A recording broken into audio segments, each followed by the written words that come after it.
Nature has always played a significant role in every aspect of different cultures and religions in the world, tracing back to the ancient civilization of Egyptian religion in worshipping of River Nile, down to the Greek Poseidon, and to the Mount Sinai of Israelites.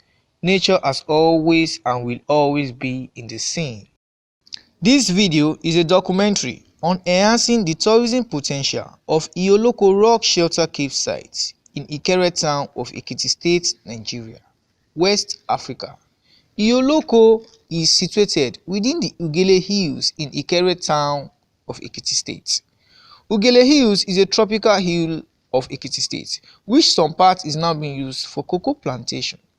Ugele Hills is standing between two hills, which are the famous Oluwatunla Hills to the south and Agbosu to the north. The total area of Ugele Hills is about 48,065.941 meters square. The distance between Ugele and Oluwatunla Hills is approximately 200 meters, while Ugele distance to Agbosu Hills is not up to 100 meters. Ugele Hills is worshipped once in every year, formally 3 times a year, by the people of Okekere. Within it is the Iho-Oloko rock shelter cave site. Iho-Oloko rock shelter cave is an historical site that has oral tradition and cultural festival linked to it. It is believed to have housed the first settlers of Okekere about 900 years ago, according to Chief Lawrence Awe-Olotin, the traditional head of the community. The word Iho-Oloko means a hollow of a farm owner. Iho-Oloko is naturally divided into 2 compartments, which are named Compartment A and B. Compartment A is to the west, while Compartment B is to the east.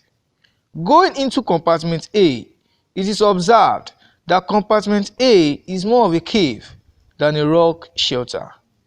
This is because some parts are very dark and cool, while some parts are lighted. Compartment A is divided into 3 coaches. Before the entry of any of these coaches is a long space.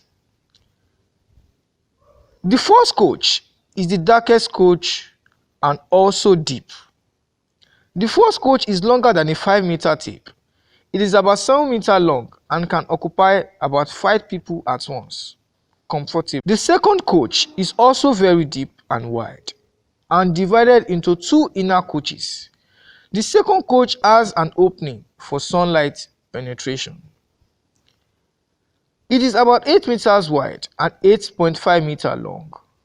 The third coach of Compartment A is 6.3 meters long and 6.4 meters wide, measuring from the lithophyte tree.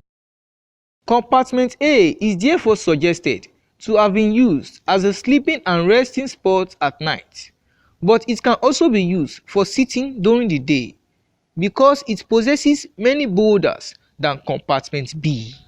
Moreover, Compartment A is also demarcated into a higher and lower geological outcrop. Therefore, it can be presumed that the upper part is used as a resting spot, while the lower floor is used as a sitting spot, which can be compared with modern bedroom and living room, respectively. Also, to prove that Compartment A was used as a sleeping spot, bats were found in the first coach of Compartment A, which indicates how dark and enclosed it might have been. Going into Compartment B, there is a route that links both compartments together. Therefore, a person living in the rock shelter does not have to come out from Compartment A before entering Compartment B. Compartment B is towards the eastern part of Iho-Oloko entrance. Compartment B is more of a rock shelter than a cave. It is suggested to have been used as a kitchenette and the veranda by its occupants. This is because it has more ventilation and sunlight penetration than Compartment A. As we can see, Compartment B has more of lithophyte plants than Compartment A, which is due to active photosynthesis created by sunlight. This can also be proven by evidence of modern earths and seeds of fruits found around the area of compartment B. In addition, compartment B has different opening which can induce high ventilation and cold at night, which might be too extreme to sleep under except with the use of bonfire. However, compartment B can be a sleeping or resting spot either night or day because its outcrop is divided into upper and lower layer. To conclude, Iho-Oloko rock shelter can be described as the premier ancient home of Ikere town, which has had a significant impact in the religion and philosophies of the people of Okekere. The concept of making Ugele Hill a revered deity all started from Iho-Oloko. It is therefore recommended that Ugele Hill be transformed to a standard tourist center. In making Ugele Hill a standard tourist center, 3 plans have been proposed.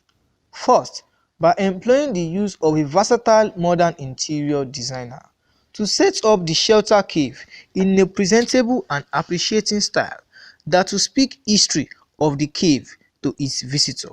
Second, the building of a chalet on Ugele Hill as a relaxation center. Finally, in order to make Ikere town the home of tourism for Ekiti State and a prominent site in Nigeria, it is advised that both Olosunta and Agbosu Hill be initiated into the developmental project, thereby constructing a standard bridge from Olosunta to Ugele Hills and from Ugele Hill to Agbosu Hills, or by constructing an aerial tramway or cable car from Olosunta to Agbosu Hill, in which a cable car can always alight at Ugele Hill if a tourist desire. If this project is implemented, it will be the first of its kind in southwestern Nigeria, therefore bringing a thriving economy to Ikere town, Ekiti State and Nigeria at large. God bless Ekiti State and Nigeria.